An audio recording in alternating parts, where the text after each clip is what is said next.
On tonight's episode, we discuss Nintendo's partnership with Universal Studios theme parks. We also talk about the Star Wars cinematic universe, as well as the season finales of Arrow, Flash, and Agents of S.H.I.E.L.D. I also insult a certain Mr. Clooney. All this and more on the Keeg.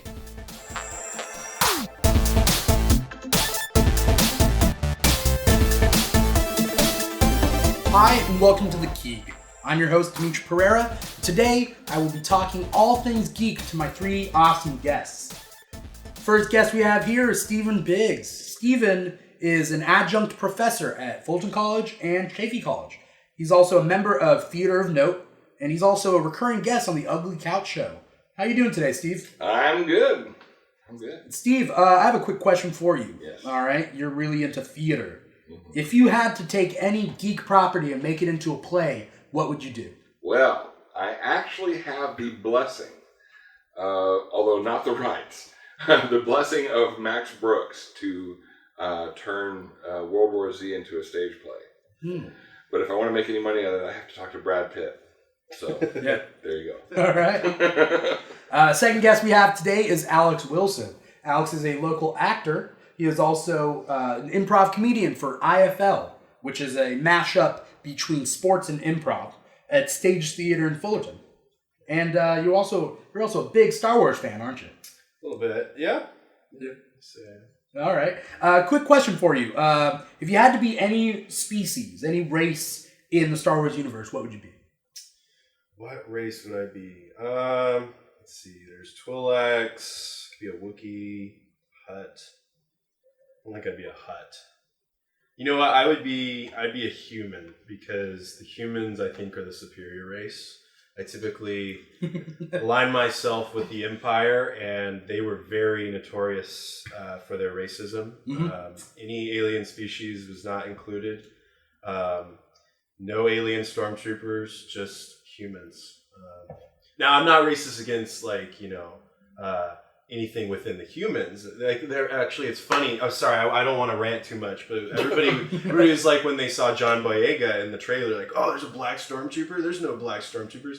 No, you're retarded. There's plenty of black stormtroopers. As long as you're human, you can be included. Yeah. Sorry for the tangent. I'd be a human. No, okay, good. It's totally boring for you to choose humans, but all right. My last guest, last but not least, Yasir Malik. Yasir is an MBA student at Chapman University, and he's also a self-described kid who plays way too much Nintendo. I've missed plenty of classes for various Mario and Zelda, so pretty apt description. Okay, so if any of your professors are out there watching, they know now. They know. They know your grandmother's not dead. They have to know my name, and then that's... We said your name is Yasir Malik, so... Well, in class, not Yasir, you grew up with Nintendo. If there was one Nintendo property that influenced you growing up, what would it be? The one game would probably have to be Pokemon Red and Blue. I have a twin brother, and so the amount of hours the two of us, to the day that we first got our separate Game Boys that we can play with each other, has probably had the most impact on my gaming life. So it's not my favorite game of my childhood, but definitely that one was probably the most impactful one. Okay. And throughout the show, we'll be switching Yasir and his twin throughout the show, and you won't know which one's actually Yasir and which one is his twin. A little hard because he's fraternal. He's blonde. And, yeah. Well, it would be kind of cool if he was here. But. Yeah, and we could switch you guys back and forth. Yeah. We did all the time as a kid. Yeah. All right. Well, we have a lot of topics to talk about today on today's episode. First things first, there's a lot of Spider-Man rumors going about. Spider-Man now is still owned by Sony, but with this whole reboot, Andrew Garfield is out. They're trying to find a new Spider-Man for the role. Rumor has it that Asa Butterfield of Ender's Game fame will be playing Peter Parker. He's a little bit young. And rumor has it that Matthew McConaughey is reading for Norman Osborn, the arch nemesis, Green Goblin. What are your guys' thoughts? Steve, do you have any thoughts about that? Well, yeah, so first of all, they're just rumors. That's the first thing to get off the thing. Second of all, Asa Butterfield? Now, I got the first name right now. Yeah. Butterfield. Below the second name. Well, isn't Peter Parker supposed to be in high school? So Yeah. maybe not too young. Maybe actually finally the appropriate age. So Matthew McConaughey is Norman Osborn. That's cool. I mean, as long as he can get that as he's talking to Peter Parker in the office. That's, McConaughey's a good actor. He just I think it'll be fine. What would Matthew McConaughey be like if he was just with a normal accent? He'd be Without boring. I mean, I love Matthew McConaughey because he's McConaughey. Like I'm a huge fan of the reconnaissance that's happened these past couple of years, and so so without that, without him being Interstellar and True Detective, like that's what makes him so wonderful for me to watch. So frankly, I kind of like the idea of him playing in a superhero role because he's very different, but I think he'd be so much more fun. He'd put a lot more feeling into the role, and he'd be a little bit waxing philosophical throughout the movie. I personally want to see him as a villain. I don't think he should be a hero. I think he'd be a great villain. Is Norman Osborn the right fit? Willem Dafoe is Norman Osborn. Which is interesting, because I kind of see a little Willem Dafoe in your face, Alex. I would take it. We don't need a reboot. We already had a reboot. It sucked. Let's not do it again. The Sam Raimi Spider-Man, that was gold. Let's just keep it. Willem Dafoe is, the Goblin. Okay, I will say though, I liked what's the actor from Chronicle? He played Hobgoblin in the reboot. Kind of Hobgoblin. Mm-hmm. Kind of Hobgoblin, Green Goblin. Dane DeHaan, which I blanked on the producer, or producer says Dane DeHaan. Mm-hmm. He's awesome. I'll give him props. I never watched the second reboot or the Andrew Garfield Spider-Man. You can miss any of them?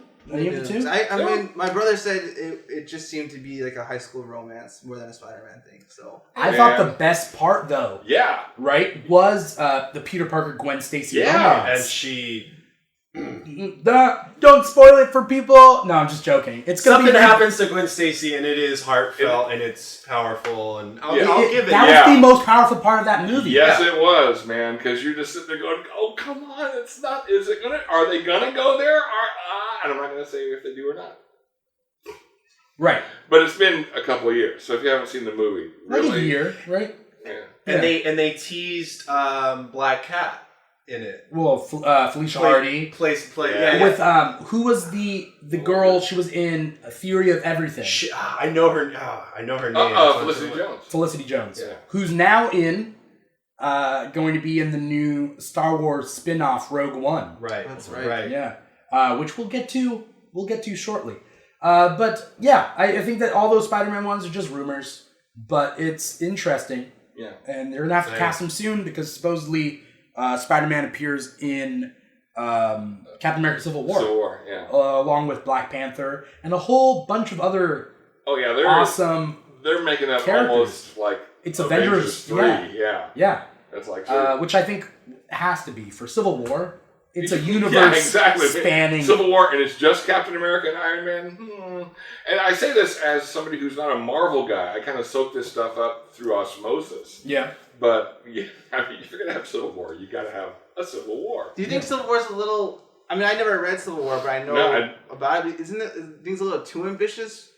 Maybe what it is. They're scaling it down, though, as far as I know. Yeah. Because there's a lot of things they can't have in Civil War. Yeah. They don't have the Fantastic Four properties or the X-Men properties. Right.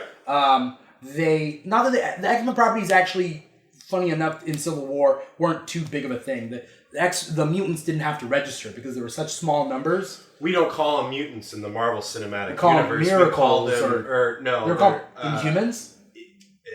Inhumans, or they were called Miracles, the Age of Miracles, or something that in the Cinematic Universe. They're calling them Enhanced. Yeah. Not mutants, because mutant is still a property of Sony. And there's the whole Scarlet Witch and Quicksilver snafu. They're not officially Magneto's children, because Magneto doesn't exist in the Marvel universe. Yeah, in the cinematic universe. Which is one of the reasons why Quicksilver was aced out. Aced out, yes. Yeah. he went on vacation at the end of Avengers. Exactly.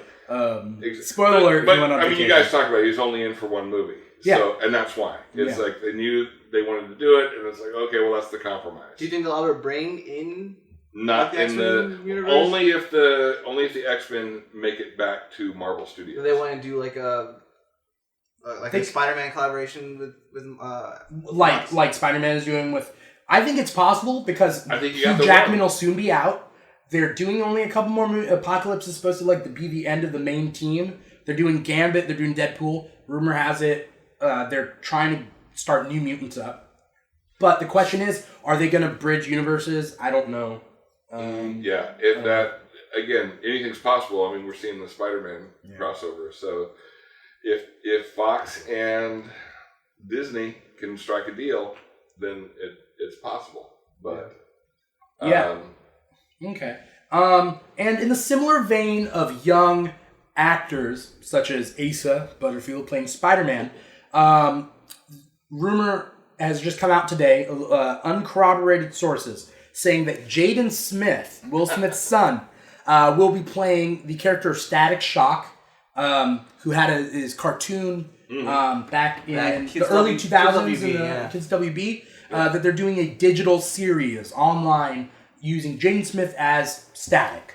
Do you guys have any experiences with Static Shock as a property? Did you guys watch the cartoon growing up or anything? I mean, me and my brother used to wake up early in the morning to watch the cartoons. I think it were Sundays, I believe. Saturdays? Yeah.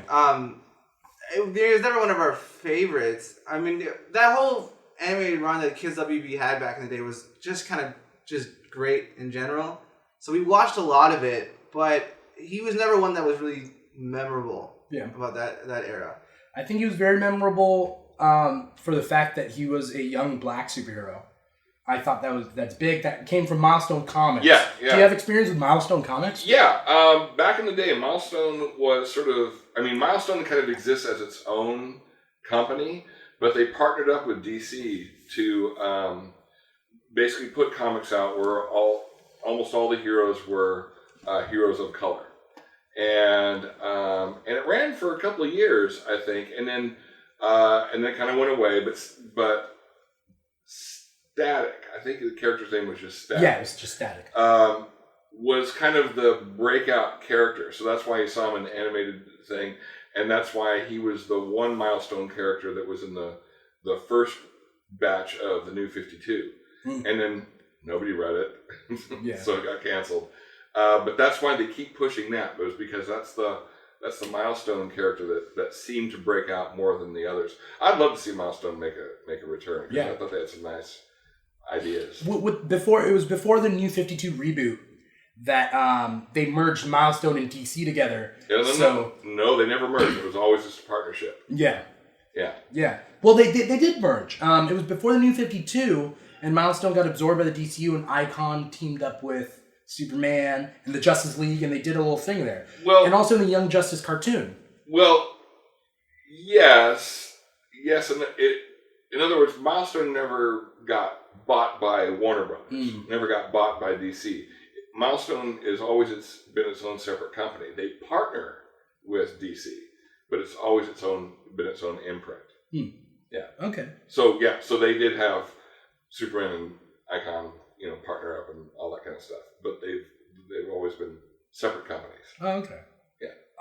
Moving on a little bit past comics, there's been recent Nintendo news. First is Nintendo's partnership with Universal Studios to create attractions at the Universal Studios park, kind of like Harry Potter World with that franchise. Now they're looking at doing Nintendo attractions at Universal Studios. It's about time. Tell me, it's about time. Are you looking forward to that, Yasir? I will try my hardest to be there opening day, in line, waiting to get in. This is like a childhood dream. Anyone that knows me, I'm not the best theme park enthusiast, but there's a few things that I would really make an exception to, and Nintendo is one of them. And frankly, like the details of the deals aren't necessarily known yet, so you don't know how in depth this is going to be. If it's going to be one ride, if it's going to be one ride, or if it's just going to be characters, or just like a little small section of the zone. But I mean, because right now Universal in Florida has the whole Marvel side, the whole comic side, and that's going to be gone now because they're going to Disney. Islands of Adventure. Yeah, so I'm assuming that's kind of what this deal came from, which, again, that's just kind of an assumption. But if they do something similar to that with Nintendo characters, I mean, just the ideas that pop out of your head are kind of astounding. I mean, you have, a Mario obstacle course just in general. Like, who doesn't want to be Mario jumping on some Goombas in some foam pits or something like that? Like real people? real people dressed as Goombas? The guy wanting to jump on them? There might be some ethical issues with that side. But... Oh, short people. But like an F-Zero roller coaster, which I don't do roller coasters, but an F-Zero roller coaster I'm sure would be just mind-boggling. And would you do that one? I would not do that one. You really? I would not. I feel like the enthusiast in you would do it regardless. I would be tempted to, but I can't do a regular roller coaster in general. So, but like, I mean, like you think of like a Hyrule Zelda course or a Mario Kart racetrack, or my personal favorite, which I would love to see, is like an actual walking through shooting gallery Metroid, where you're Samus and you got to go through and like in dark rooms or dark corridors and you got to like fight your way through. Like, to me, like, and with the whole advent of VR coming into gaming and big time in entertainment, like, this is right. This is Universal and Nintendo be like, hey, let's make this something really, really special. Next level. And then you start from scratch. Unlike Disneyland that just adds on a little thing. Yeah. Start from scratch. Virtual reality, Pokemon Safari. I mean... What about Pokemon Snap? Same idea. Yeah. Well, you could take pictures or catch them. Yeah. Virtual reality, I'd never leave the park. Endless possibilities. I wouldn't either. If there's, I think a lot of us, if there's a Pokemon Safari that is, or the real Pokemon.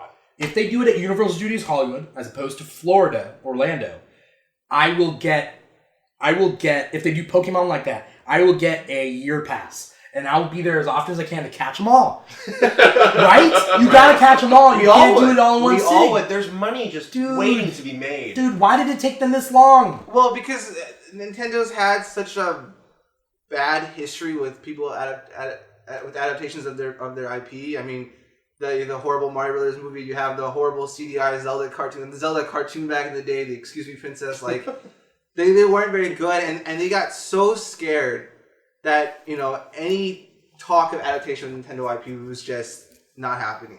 And it's only in recent years you've seen them kind of loosen those restrictions. And you had, Shigeru Miyamoto, the father of video gaming, he had his little Pikmin movies, little short films he made. And that's something like, would have happened 5 years ago. And they've said a lot more about how they want to leverage their IPs, because Nintendo, frankly, is my favorite company in the world, but they are still an old school company. And there are problems with that nowadays, and you have, with entertainment kind of just melding together constantly, Nintendo needs to branch out a little bit more. And I mean that, like, I want Nintendo to be Nintendo and to never lose its Nintendo-ness.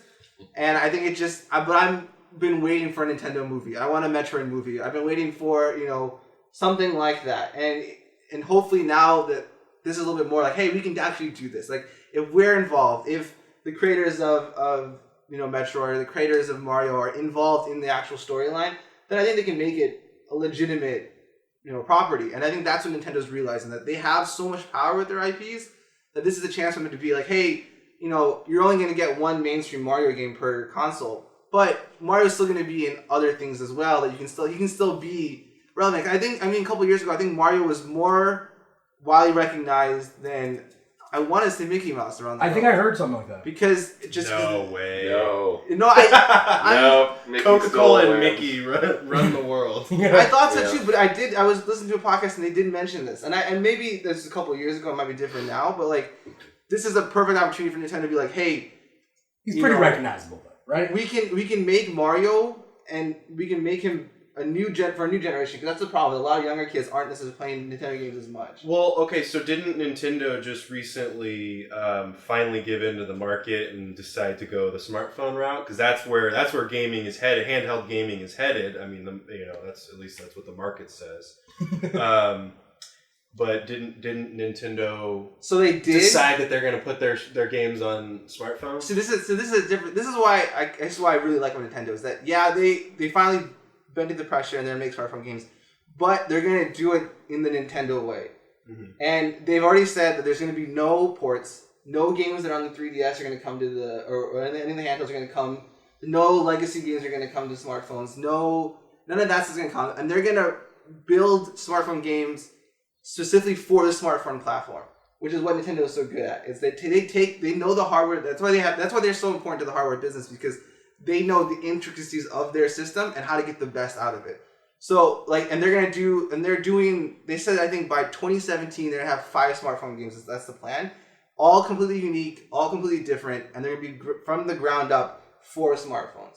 And I think that's Nintendo's strength, is that they're gonna be doing the smartphone kind of thing, but they've come out and said specifically, we're not gonna be a typical smartphone game developer. We're not gonna go find the most popular version to make a Match 3 game. We're gonna make a Match 3 game. We're gonna make it different enough that's not gonna feel like a Match 3 game. I think Nintendo's doing things differently now with their Wii U that they didn't do with their Wii. Like downloadable content is a big thing right now in gaming in general. What they've done recently is they've released downloadable content for Mario Kart 8, which is a very popular Wii U game, and for Super Smash Brothers for Wii U. They've released Mewtwo. Lucas is coming. Okay, Lucas is coming. And then on Mario Kart 8, they released 8 new tracks, 3 new characters. It's their second round of DLC. If you combine the 2 DLCs, it's 50% more game for $12. Yeah. Essentially. Yeah. Do you guys play Mario Kart or Super Smash Brothers at all? No, I'm old. So when console games came out, all my eye-hand coordination was already shot. Every time I play games with my friends, I always end up looking at my feet or in a corner somewhere. So I'm like, the real life you end up like. I walk over to like, we're not playing with a Wii. Get out over here. That's why but it's corded, so you're like, oh no. Yeah. So I've been playing. My good friend Barry Robb will now, his head will not explode. I've been playing Birth of the Federation. Is that? It's a PC game from like 1998. Oh, it sounds like a Miracle of Life video. Yeah. To show in a high school health class. The Birth of the Federation. Yeah. So I just found that again in my stash. Oh, rare video games. Does it still run on your PC? It actually does. I was shocked. Of course, I'm still running XP. So when I finally change up to. I have to do I'm forced to do my upgrade. Let's see if it'll still play. But all I gotta say, the Kardashians are such boring characters in that Birth of the Federation. Did you say Kardashians or Cardassians? Kardashians. I thought you said Kardashians. What the hell from 98 is this? I was going to say, they've been around longer than I thought they had been. Yeah. Well, I mean, aren't they aliens? Kim's everywhere. You could, the Kardashians. They're such gross. They're like a gross species. Yes. Right? The Kardashians. They're always terrorizing the Federation. Yeah, they're always trying to break subspace. Yeah, with their butts. Yeah. Wait, what? This game just changed in my mind completely. With downloadable content, I think they're totally changing everything. I think the Wii wasn't even HD, but now they upgraded it to Wii U. There's a lot of downloadable content. Which is weird because I've been playing Lego Batman 3, and when it's for PS4 and Xbox One, they have downloadable content that includes Arrow and The Flash and like a lot of the TV properties and like Dark Knight Rises. But with the Wii U, they don't have DLC for Lego Batman 3, which is what I'm playing right now, and it's really pissing me off. So it is a problem because Nintendo doesn't have a good third-party relationships, which is they were kind of hoping that the Wii U would be different, and it's actually been worse than anything else. And so a lot of these companies, the third-party lineup on Nintendo systems, especially the Wii U, has been completely non-existent. And when they do come out, they're very gimped and very featureless. I mean, most games don't have the DLC, and that basically dooms the game to failure on the platform, which then just further snowballs the idea of Nintendo not being able to market a third-party game. Yeah. But frankly, when EA releases Mass Effect 3, at the same time they release the Mass Effect Collection for $20 cheaper on other systems with all the DLC included, and the Mass Effect 3 doesn't for the Wii U, it doesn't really help the stigma of Nintendo not having third parties. So it is a problem if you want the DLCs for third party games. Until Nintendo makes the Wii U a little bit more successful, or maybe it has a little more of an install base and third parties think it's worth it, it's not gonna really happen, unfortunately. Yeah. Also there's some upcoming games. So basically it started off Lego games. Basically started off with Lego Star Wars, and now they've gone to Lego Star Wars 1 and 2. They've done Lego Batman 1, 2, and 3. Lego Marvel. Coming up soon is Lego Jurassic Park, which is all 4 movies put together. And Jurassic World hasn't even come out yet. I don't know what experience you guys would have with Lego games, which I think fit really well with the Wii, but again, doesn't have that DLC. But also Lego Dimensions, which is coming out. And that's kind of one of those, you buy the figures, you scan them in, you unlock content. Do you guys have experience with Lego games? Lego Dimensions, it sounds like they're going to be trying to tap into this market, which is the Toys to Life market. Started with the Spyro spin-off game, Skylanders, and then obviously Disney Infinity, which is, a brilliant idea in their minds where you sell toys and video games to kids. And I mean, and Infinity's cool because it's an open sandbox kind of game where you can kind of just play and do whatever you want and create your own experience. I think Dimensions is probably going to be like that. I love the Marvel Cinematic Universe Lego game. I think it's just called Lego Marvel. Marvel Superheroes? Marvel Heroes. That game's fantastic because you have the same idea, but you don't have to go buy stupid little toys for it. Yeah. You just jump in. The city is New York City, and you can pick... it's like all the classic Lego games where you have to unlock the characters. Mm-hmm. But once you unlock them all, you can just be any, Marvel character and just run around the city and, wreak havoc. Be Havoc. Havoc's awesome. It's one of my You can be Havoc in the Marvel game? There's everybody. there's so many characters who you don't normally have. Yeah. Because I'm playing Lego Batman 3 and there's at least 100... if not more, 200, I think, characters to unlock. You get random people. Like Red Tornado. Nobody knows Red Tornado that doesn't read the comics. Steve and I know Red Tornado. I don't know if you guys know. He's basically an android in the Justice League that creates tornadoes. And he's like a living tornado elemental. That's kind of cool. He's an air elemental. Although, in the New 52, we don't know. Oh, is he not? The only Red Tornado in the New 52 is Lois Lane in Earth 2. Yeah. Weird. That's so weird. But yeah, Lego has a lot of cool games coming out. Lego Dimensions is awesome. There's Back to the Future that they're going to bridge in, and the superheroes, classic superheroes that they're doing, and other properties. I heard Bill and Ted. I think they're going to do a Bill and Ted Lego thing. That'd be pretty cool. Yeah. There's a lot of games coming out. Oh, there's Doctor Who. I've been notified. There's Doctor Who expansions to it. Wow. Yeah, so I think it's going to be crazy. Are the expansions bigger on the inside? Hopefully, yeah. I guess. I know that was a Doctor Who reference. I'm not a Whovian. That's one geek card right now. Whoa. Yeah, because everybody likes Doctor Who's a real geek. Doctor Who's an expansive universe, too. I'm not a Doctor Who fan either, but I've just recently found out that it's and I'm probably speaking to people who, are avid fans, so I have no right to say anything, but it's more expensive than Star Trek. Right? Is it? I mean, apparently. I mean, it's 52 years. I was just reading something about it this morning. 52 years it's been around. Mm-hmm. They took years off, didn't they? Yeah, there's nice about 6 or 7 year gap. Like James Bond. Yeah, a lot of Doctor Who content. I mean, there is tons of Doctor Who content. I became a late Doctor. Well, I tried to get into it back in the 70s when Tom Baker was Doctor Who, and I just couldn't get past the really bad production values. I mean, it's cardboard sets. I mean, it was British kind of like Star Trek, right? But I mean, if you think Star Trek is bad, scrape off about $100,000, and that's the budget they're working with. So $5 then. Yeah, and so I couldn't do it. I watched for off and on for about 6 months. I was like, oh, Doctor Who. And then, so when it got revived in 2005, and all my friends were like, oh, have you seen a new Doctor Who? I was like, oh, I tried to get it. I go, no, watch the new ones. And then they did. They had like they all became available on Netflix or something. So I binge watched. I thought, oh, this is good. Wow, okay. So I was like, all right, well, for the sake of completeness, now that I'm older, now that I have more tolerance for this kind of thing, let me watch, classic Who, because those are all starting to be on TV.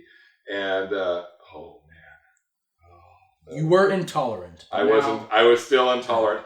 Having said that, I will say this: the other thing is that the old school Dark Shadows was also, on Netflix and Hulu, and I was like, oh, let's watch these. And I was like, oh man. When I was a kid, I had no idea what was good and what wasn't, because it's bad. I mean, it's just horrible. But at least Dark Shadows has sentimental value to me. The old Doctor Who's have I not love had. Dark Shadows. Fantastic show. Yeah. I never watched yours. I just seen the one Tim Burton movie. Yeah, no, which is a travesty. Oh, it was good. Eva Green's fantastic. Yes, Ava Green was the only reason to watch that movie. Yeah.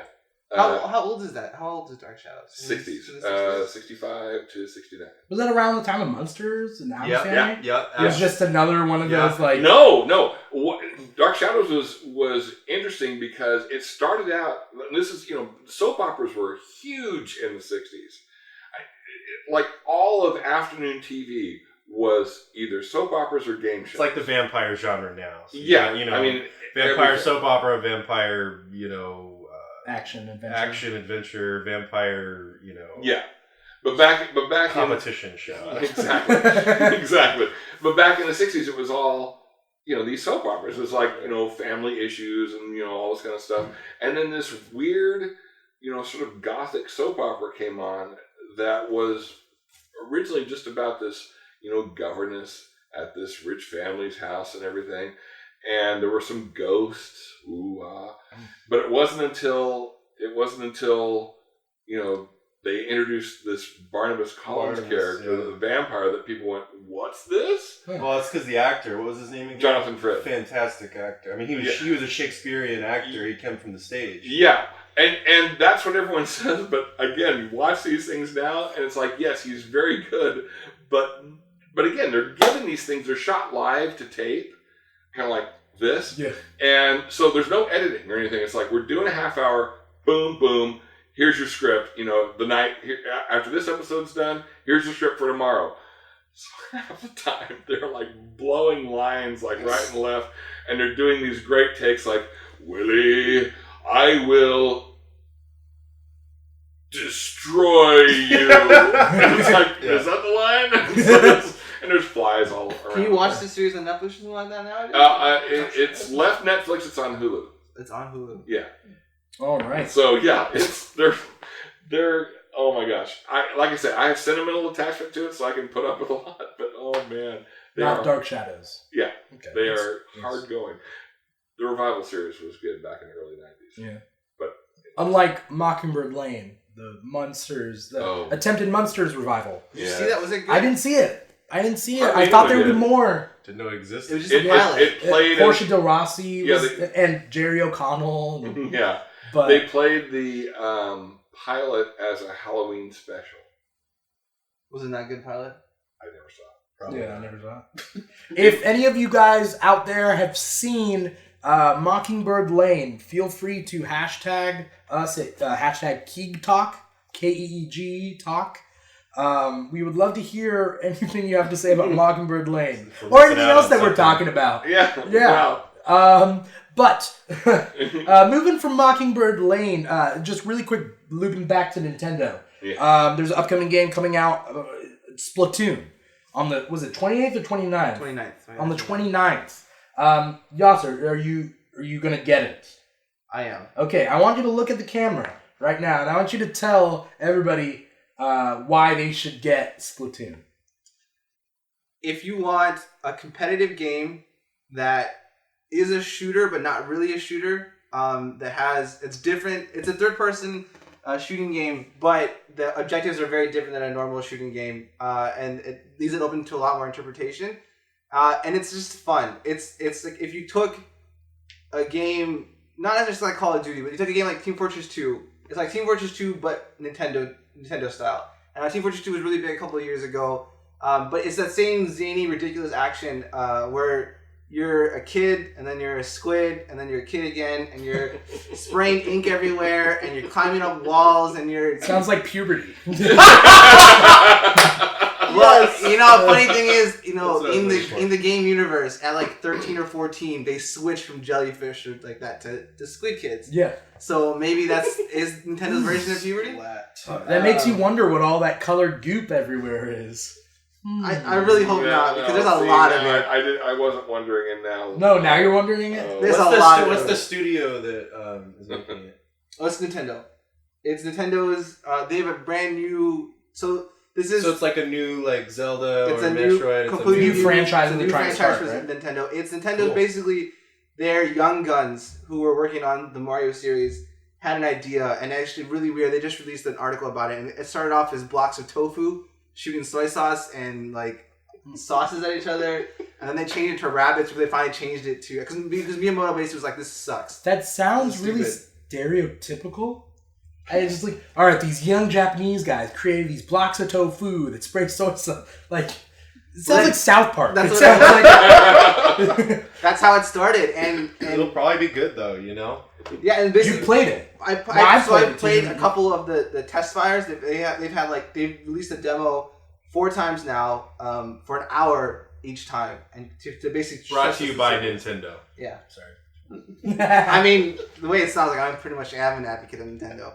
But it's you know, yesterday was one of the global test fires, and there was a pretty bad server issue at the beginning. But then once the server issues cleared up, it basically it's a really fun and addicting game. I think I played 20 games in that hour, like straight nonstop, and I could have played for another 20 games. Yeah, because they're like, especially, and this is only one mode. The one problem with the game right now is it's releasing with not that much content. It's when it releases for full price on May 29th. It's only 4 maps, like the single player mode and like one or two different online modes. The difference is they're planning to release a lot more throughout this summer. This is to be a long lifespan game and a lot of DLC. And if I remember correctly, I think Nintendo said it was free DLC. Cool. Which adds a bunch of different modes, a bunch of different levels, which would make it more fun, which is definitely more worth it. It's going to be a hard sell in this first couple months because it is a little light on content, and I think Nintendo knows that. So if I remember correctly, they said it's free DLC, and that's when a lot of things come. But at least in this initial launch period, it's not going to be as content filled. And Nintendo deserves our business because they're one of the few companies that have the integrity to not do this whole, release a game that's not fully made yet. They give you a complete game and then DLC. I mean, I don't know about. I guess Mario Kart 8, you do have to pay for some of the DLC. You do, but the thing is, the original Mario Kart game is the same exact content as the previous Mario Kart. They didn't skimp out any content. They gave you the full Mario Kart game from previous versions, and then they just added 50% more game for a fourth the price. Whereas companies like EA, where their games are, you have to pay for DLC. And a lot. I mean, like one of the big ones was Evolve that just came out. Was in their arena kind of 4 versus 1 shooter arena game, and that was I think the game itself was $60, and the DLC itself to really get the most out of the game was another like $60-some. So I'm not sure on the prices, but it was a significant more amount of money to get like the full version of the game. You heard it here first. Games are stealing your money. All right, so be careful out there. Moving from games, though, to TV. There was a couple quick... I wanted to go over quickly the TV shows that had their finales recently. There was Arrow, there was Flash, and there was Agents of S.H.I.E.L.D. All 3 geek shows based off of comic properties. Also, speaking of comic properties, hashtag Save Constantine. We're going to keep that going, all right? Hashtag it. Let's save Constantine. But moving past Constantine... I know, Steve, did you guys watch Arrow, Flash, or Agents of S.H.I.E.L.D. finales? I'll give my plug right away and then let these guys talk about it. Yeah, we will argue. I don't watch these shows because I feel like I'm watching One Tree Hill with the CW ones. And then S.H.I.E.L.D., I feel like I'm watching CSI or Law & Order, and then they happen to talk about, superheroes sometimes. The only one I watch is Daredevil. That's and the future ones that are going to be made on Netflix. Those will be good shows. Mm-hmm. Anything else, not interested in. Not Gotham either. Gotham sucks too. Yeah, it's Ooh, just horrible. I'm I not think Hero Carlisle last episode talked about how Gotham sucked. If he didn't, understand that he ranted, at least to me, about how Gotham sucked. It's just more of procedural. Yeah, I like it personally, but that's because I've detached myself from the whole wanting Batman and everything. Yeah, no, it's not. The problem with Gotham is that people keep wanting it to be a Batman show, and it's never, ever, ever going to be a Batman show. It's James. If they're smart, they'll keep it with the rise of James Gordon and the parallel rise of Oswald Cobblepot. Yeah, as Gotham goes from being a city run by, your run-of-the-mill thugs to being run by crazy wackos, so that there is a natural progression for a need for there to be a Batman. I love year one, where you have Gordon, it's just focused on Gordon. Yeah. That's great. That show is not year one. It's not. It's a procedural that happens to be in Gotham City. Yeah. That's my problem with it. Yeah. I don't need Batman there. So in the comics, though, I always thought Penguin, well, he is one of the biggest rogues of Batman's lineup, but he was never he never felt like the most threatening of the... No, but when about the mid-90s on, the fine writers at DC Comics realized that you're never going to be able to take Penguin seriously as a major foe, as a major, fist-to-fist foe with Batman. So what do we do with Penguin? Make him a crime boss. Make him a behind-the-scenes guy. And then in the New 52, they actually wrote this whole miniseries about kind of the origin of the Penguin, which was genius. It was great because you see him, again, go from this picked-on kid to somebody who enacts revenge on all the people that picked on him. Not through, again, physical force, but just through manipulation. And machinations. Yeah. The way I view Penguin is that Gotham started off with a lot of mob stuff, right? Yeah. And the freaks came in, they put the mob away. But the freaks keep getting beaten up by Batman and thrown into Arkham. But Penguin is the one person that's on the line between freak and mob. Yep. Because the mobs ruled Gotham for the longest time. Yeah. And so Penguin is the one not getting thrown into Arkham, at least as much. Right. He's the one staying out of the way, and he's kind of the middle ground between the mobs that were once ruling Gotham and the freaks that now run things. Yeah, he's a legitimate businessman. Why are you intimidating me? I'm a law-abiding citizen. Yeah. Kind of like Lex Luthor. Yeah. Kind of like a Lex Luthor thing. Yeah. Steve, I know that you've watched Arrow and Flash, and let's talk about real quick the finales. With the events of the finales, paint us a picture of what you feel, how you feel that universe, because that's a shared universe. Yes. How you feel that's going to go in with Flash Season 2 and Arrow Season 4, and also Legends of Tomorrow. Yeah. Okay. So, with reservations, because you're not wrong about the One Tree Hill thing, with reservations, I'm a huge fan of the Berlantiverse, which Greg Berlanti. Is that what you're calling it? Yeah, I'm calling it the Berlantiverse. Good, because we get clever like that as fans, boys. They left it off in kind of funny places with both of those shows, because apparently Arrow has, spoilers. Yeah, spoilers. If you want to flip past all this content, you can click on the toolbar to this side over there and click past this. So, with the finale of Arrow has apparently, Oliver Queen has given up being Arrow. Happy ending. Yeah. And actually, in interviews, Stephen Amell has said, that's it. No more Arrow. I'm not wearing the Arrow suit anymore. Notice he keeps saying Arrow, I'm not the Arrow anymore, I'm not wearing the Arrow suit anymore. He hasn't said he's not wearing the Green Arrow suit. I like it. But who knows? Who knows? I mean, the show's called Arrow, and they do have plenty of other characters that do actually. I mean, now are they ending the show? Or No. Well, especially because you see them in Legends of Tomorrow wearing the suit, and by saying not an Arrow suit, and they've been hinting at Red Arrow, and doing little things, and and his sister's now Speedy. You know, all this kind of stuff. Is Legends of Tomorrow... Sorry to interrupt real fast. Is that like a sequel to the Arrow? Legends of Tomorrow is going to be a mid-season, mini-series type show, kind of like Agent Carter was to Agents of S.H.I.E.L.D. in which Adam will team up with Rip Hunter, Time Traveler. Yeah. They'll team up with Captain Cold, Heatwave, White Canary. White Canary. Little spoilers there. Yeah. Well, they've been releasing this photo, yeah. so if you're and Hawk Girl. Yes. And Hawk Girl. Yeah. So paint us a quick picture of what you feel, where you feel this is going to go.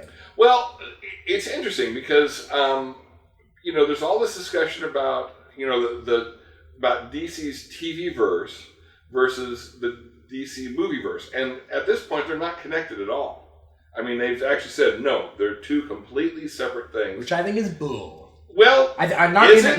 No, I think they are going to have it separate, but at the same time, I don't think they should. Come on. Okay. Here's, and again, I say this as someone who, trying to second guess studio executives is an effort in futility. But my hunch is that they're hedging their bets.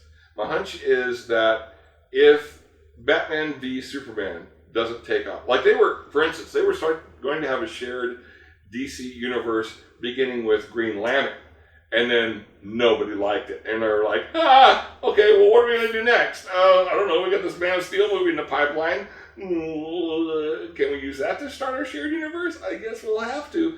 So if Batman versus Superman doesn't take off the way they hope it will, and then they scuttle all their other movie plans, then it may be that they just go, well, all right, well then let's just throw all of our characters on TV for a while until we can kind of figure out that not every character is Batman. Yeah. I know that Agents of S.H.I.E.L.D. real quick ended with kind of a happy ending, and they're kind of gearing up for sort of a team of enhanced people. Yeah. Agents of S.H.I.E.L.D. to me, really quick, my opinion is that it needs to reference the Marvel Universe a little bit more, not be a procedural, and it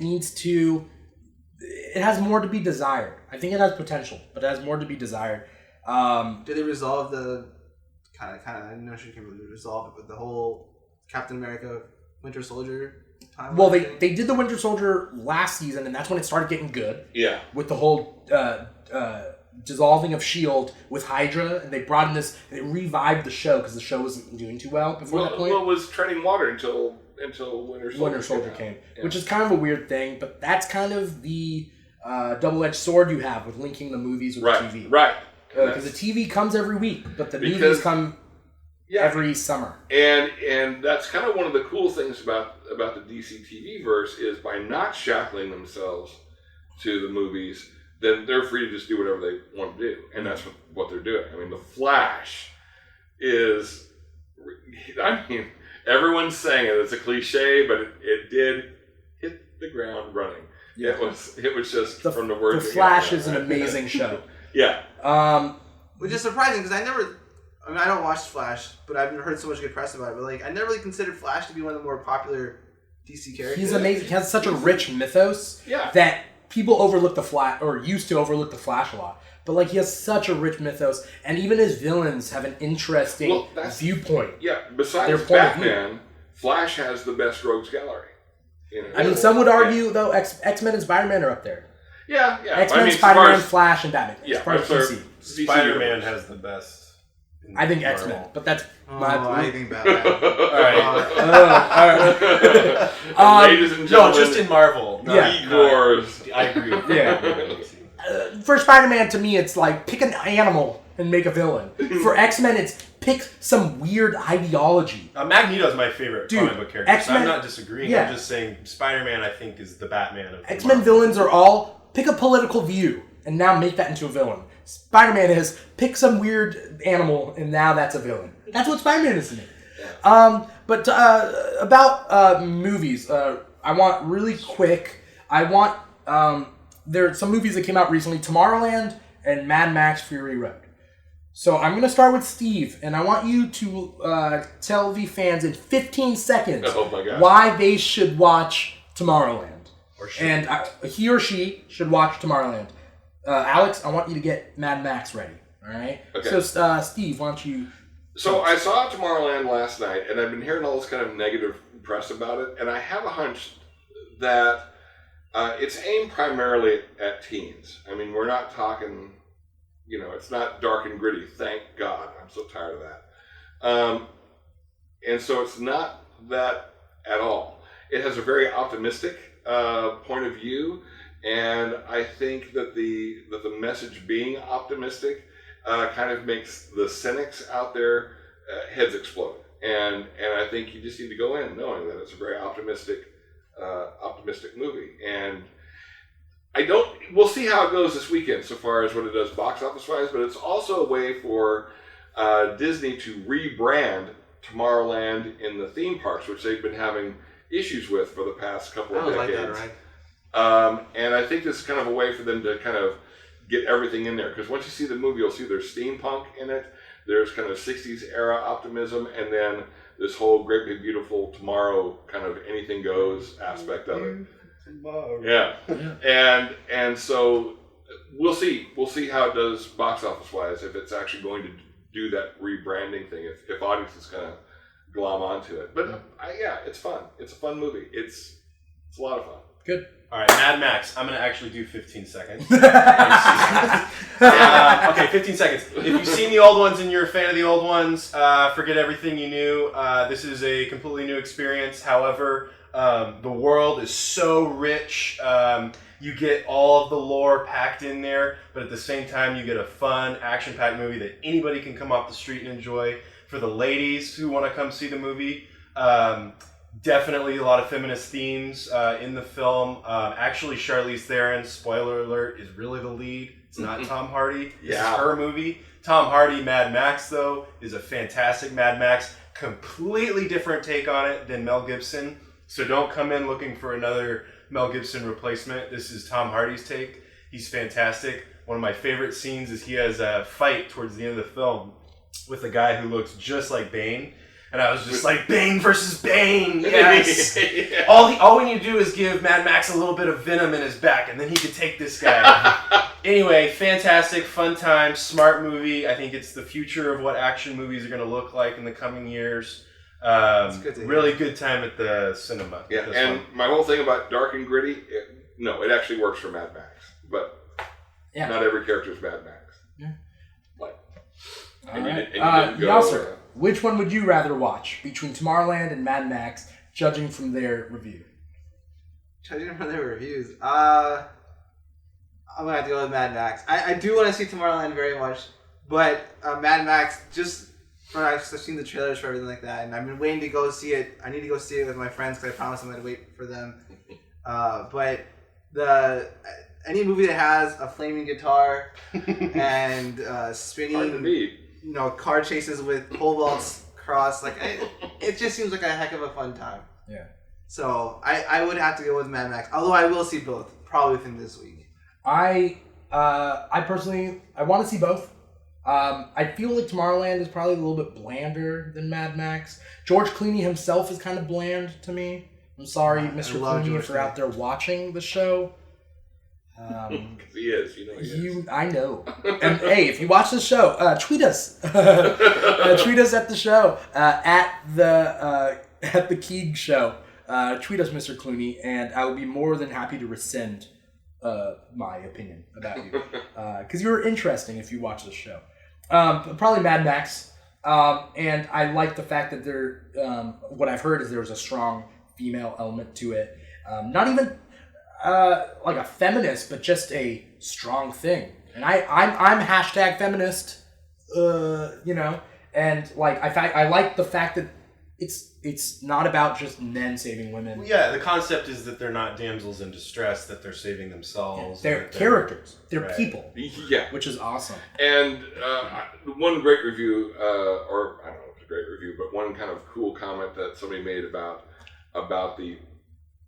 Charlize Theron's character in it is that there's a scene where Mad Max is trying to take a shot and he can't quite get the shot, and she goes, "Just give me the gun," and he gives it to her. She makes the shot, and then there's no comment about it.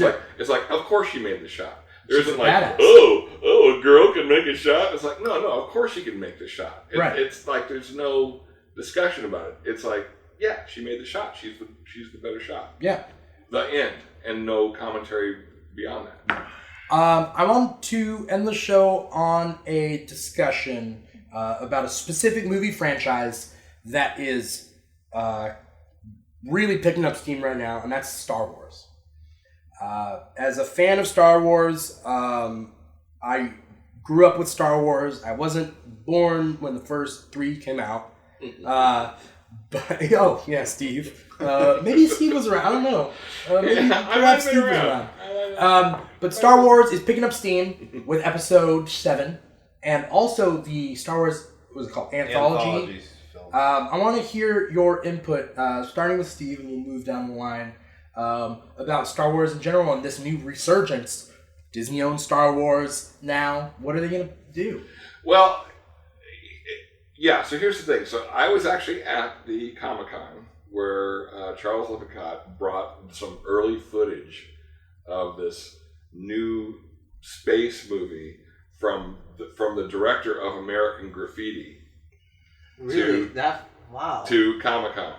And of course, now this is the dim dark ages of the 70s where sci-fi movies were, I mean, the best we got was Logan's Run. Which was not great. And so this guy comes out and he goes, a space movie from the guy that directed American Graffiti, and I'm just sitting there going, great, teenagers in space, fine. So he showed this stuff, and it looked, weird. It was like the first couple of trailers and everything. I'm like, okay, it looks like it might be, but still, come on, teenagers in space. So it actually took me about a month after Star Wars first came out for me to actually finally catch up with it.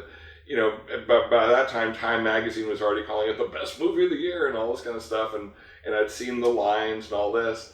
And so I was like, all right, well, let's finally go see this thing. And sure enough, from that opening shot, and the Dolby sound, I was like, okay, kind of sold on this thing. Plus, it didn't hurt that it had a John Williams score, which he was, I'm kind of a movie score fan too. So, you got that, you got The Empire Strikes Back, you got the the Return of the Jedi. and so yeah, and it just kind of came this thing. I'm not, again, these guys know, I'm not as big a Star Wars fan as I am a Star Trek fan. And so I like them fine. And I've probably seen every iteration of the, like, all of George Lucas's various special edition versions of Star Wars and everything. So, so I was also, I was working at Star Trek The Experience in Vegas when Phantom Menace came out. And, there was a bunch of us who were like, yeah, we need to, go old school. We need to get in line at like 7 a.m. and, and be like the first ones in line. Or, by 7 a.m. we'll probably be like hundreds in line and blah, blah. Well, what had happened in the intervening couple of decades is that there's all these multiplexes everywhere. So there was no reason to get, we got in line at 7 a.m. We were like the first 5 or 6 people in line for like a couple of hours before everyone else finally showed up. And then, there were 5 screens in that one theater showing Phantom Menace. And then we saw it, we were like, wow. And I thought Insurrection was bad. Ugh. Alex, are you looking forward to the new Star Wars movies? Yes, I could give a whole story too, but I won't give stories. You keep ripping on Steve. I know. Well, it's what I get for being a professor. I like to hear myself talk. No, it's fine. The new movies, I think, from what I've been to Celebration, I went to Star Wars Celebration. I listened to JJ on stage talk about everything, and from what I know, I really, really think JJ is going to capture the essence of what the original trilogy was all about, mixed with having modern technology. He's not utilizing a lot of CGI. There will be a little bit, but definitely they're emphasizing the use of real sets. Whereas, in the trilogy that most people hate, I actually love it, but that's fine. The prequel trilogy, everybody hates it. That's fine. But they utilize a lot of most of the scenes are green screens. The actors are always in front of a green screen. That's why a lot of the acting seems stilted sometimes. But they're not doing that in these new ones. I think these movies I'm only optimistic about it. I think the hardcore fans who hated the prequels are going to love them. I think the new generation of new Star Wars fans are going to love them. I think everybody's going to love these movies. I think Disney's going to make a killing. I think that this Avengers movie that just came out is going to be blown in the dust at the box office with the new Star Wars movie. I'm hearing $500 million.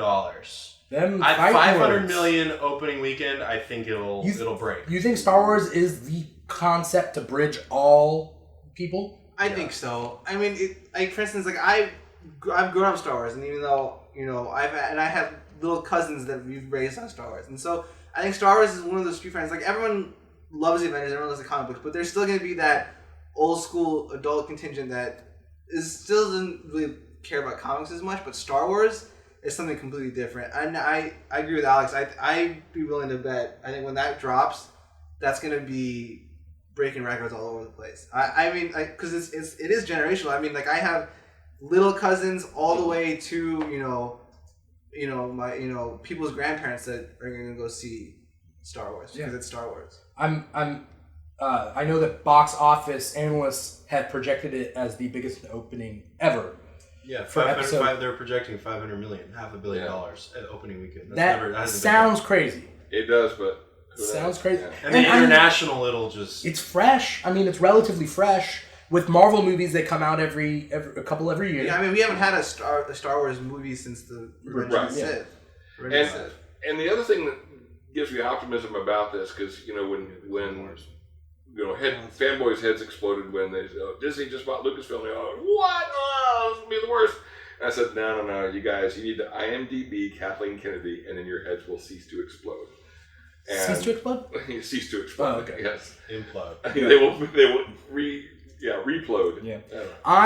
My personal qualm with this is I grew up reading the Star Wars novels, and the Star Wars novels were canon up until Disney's buying out of Star Wars. Mm-hmm. And so I grew up with Grand Admiral Thrawn and Admiral Dala and the Knights of the Old Republic, the games. Everything is now no longer canon, except for the 6 movies, Clone Wars, and Rebels now. Yeah. Well, and I could talk canon all day. I know we're short of time, but the James Lucado and then a few other books that have been written recently are canon. The Christmas special is canon. Is it? No. No, we've got a lot of stuff that isn't canon though. I think could be disposed of. And I'm a big fan of the EU. There's a lot of stuff that I think in the long run it's going to be good. It's hard for us to let go of some of the stories that we love, but I think in the long run, Disney has they have a team at Lucasfilm. I actually went to a panel at Star Wars Celebration, which was basically the Star Wars historians, which are a team at Lucasfilm of people who are their only job is to make sure that the canon is consistent and saying yes or no to authors and comic book people coming in. Do they use holocrons? That's a Star Wars reference. They actually call it. I forgot the name of the department, but it has to do with the holocron. Really? Yeah, that's cool. Yeah, the name of the guy's job had something to do with that, the Jedi Archives or something. So, do you think there's any chance that they'll bring back some of the? I think they will. Canceled, but I think it'll be almost like Star Trek did with the new movies, where they brought in Khan. Yeah. And they completely whitewashed him. Yeah. Well, we can go on. We will talk about whitewashing in cinema soon, but not in this episode. Yeah. So, but here's the thing about the whole, the EU doesn't exist anymore. Yeah. And I posted this again when all that came out. I was like, yeah, welcome to Star Trek fans' pain. Yeah. Because anything the only thing that's canon in Star Trek are the 5 TV series and the movies and maybe the animated series. Everything else, not official. Well, everything else is fan fiction. The Star Wars books were better than Star Trek books. Maybe. They were. Maybe. There were some. I've never read any of the Star Wars books. I have no idea, but there's some good Star Trek books. Yeah. Hashtag Keeg Talk with your opinion on whether Star Wars books were better than Star Trek books. Timothy Zahn is an author. He's amazing. The extent part of the EU. He had a lot of different storylines that he wrote, and he. People think that he's offended. I think he's taking it very. humbly. He's not offended. He understands why Disney made that decision. But at the same time, it's his stories that he contributed to the Star Wars universe so much, and his stories have kind of just been cast aside. So, like you said, I'm hoping that they do maybe include some of at least the characters, like Thrawn. My opinion is I don't think that'll happen, but that'd be cool.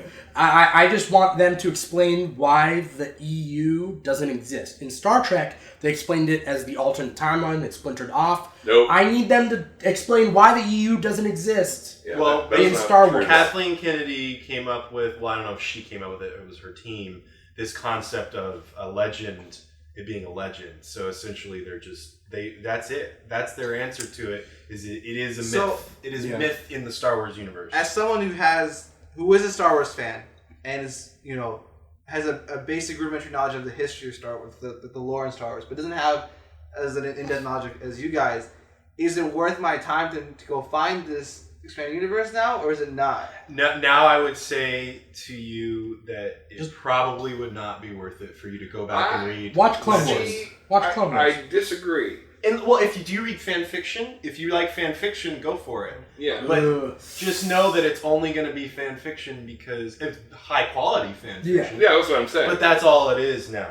There's no reason why. See, because this kills me. This whole thing about if it's not official, then I don't want to be bothered.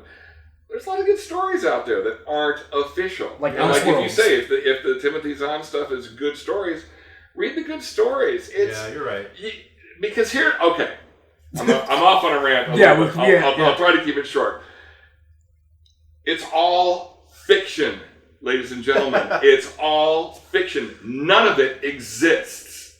So it's like, Star Wars, Star Trek, Superman, Batman, James Bond, they've all moved into the realm of legend. They're all our modern legends. They're as much real as Sherlock Holmes, as King Arthur, as any of the Into the West stories from Asia or anything like that. So whatever your take on it is, that's awesome. But it's all freaking fiction. None of it's documentaries. None of it's real history. So if you like I'm old enough that I have lived through the Silver Age, the Bronze Age, the Post-Crisis, the New 52, and there's stories from each of those things that I love, but they exist in their own thing.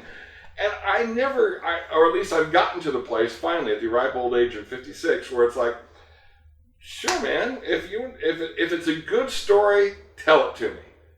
And that's all I really care about. That's kind of a cool idea that in the future, in 40-some, 50, 100-some years, that people will be reading about Star Wars like they read about Gilgamesh today. Yeah, exactly. It's kind of cool. Exactly. We can only hope that it kind of lasts that long. Yeah. But tell me a good story. I don't care because none of it's real. None of it's real. I think what to gather from this conversation is that there are a lot of companies that own these properties that we know, that we love, that we grew up with. Things that are so close to our heart. And everybody takes it a different way. I think that's why, because people feel so connected to the source material. Companies come and go. Acquisitions come and go. Crises come and go with PC. I think it's just love what you love. And love that to the utmost. And your passion is your passion. If you want to read old Superman comics knowing that they're out of continuity, go ahead. If you want to read the X-Men versus Star Trek books, you can watch Wolverine slice up red shirts if you want. But what it comes down to is your passion. If you want to read fan fiction and you create this fan fiction universe that you want to do it. I think just follow your passion. Yeah. That is my rant to finish up the show.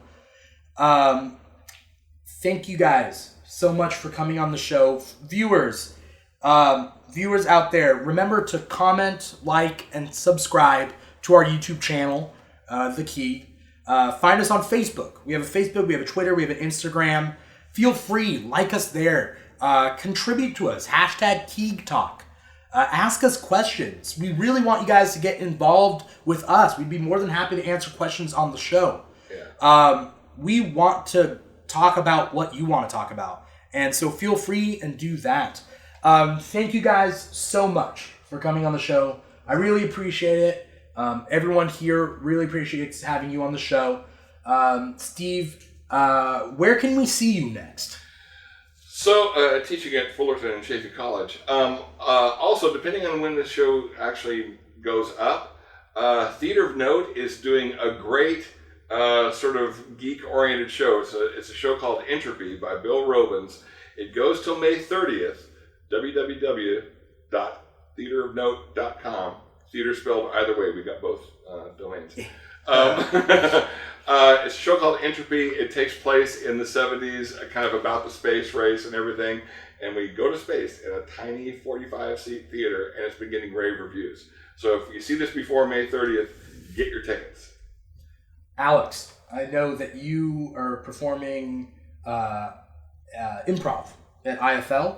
Yeah. Twice a month, you can catch an IFL show at Stages Theater. Come on out; it's a fun time. Always high energy, lots of laughs. BYOB. Here.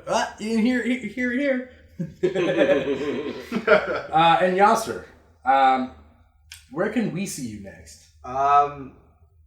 So you see me walking around Chapman University, although we just finished my first year, so actually might not be there that much this summer, unless I take a summer class, which is another thing. But if you do find me, call me out and say you want to play Smash, and I will go home and play Super Smash Brothers Wii U or anything with you. Or Splatoon. When Splatoon comes out on the 29th, you can find me on Splatoon. On Splatoon. Yeah. I mean, friend In the request world, you're gonna warp into the game. I'll have my special gear that makes it me, and it's, come find me and we'll play. I'm always down to play Nintendo. Awesome. That's my thing. Awesome. Thank you guys again for tuning in. I'm your host, Dimithri Perera, and this was The Keeg.